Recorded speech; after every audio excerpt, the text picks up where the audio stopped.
بسم اللہ الرحمن الرحیم۔ السلام علیکم ورحمۃ اللہ وبرکاتہ۔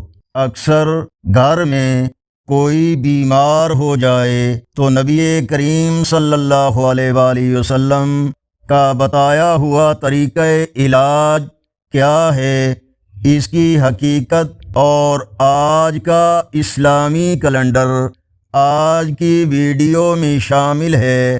ارشاد باری تعالی ہے، اور یتیموں کو ان کے مال دے دو اور پاک چیز کے بدلے ناپاک چیز نہ لو، اور اپنے مالوں کے ساتھ ان کے مال ملا کر نہ کھاؤ، بے شک یہ بہت بڑا گناہ ہے۔ سورۃ النساء آیت نمبر 2۔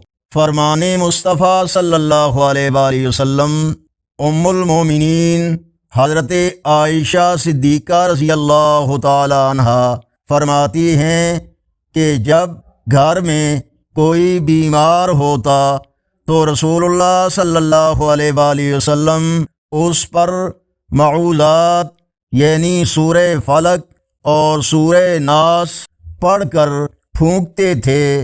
صحیح مسلم حدیث نمبر 2192۔ آج کا اسلامی کیلنڈر 19 اپریل 2026 بروز اتوار پاکستان، انڈیا، بنگلہ دیش وغیرہ میں اور سعودی عرب اور یورپی ممالک، امریکہ، کینیڈا وغیرہ میں ذی قعدہ کی آج پہلی تاریخ ہے۔ پنجابی دیسی مہینے بیساکھ کی آج 7 تاریخ ہے۔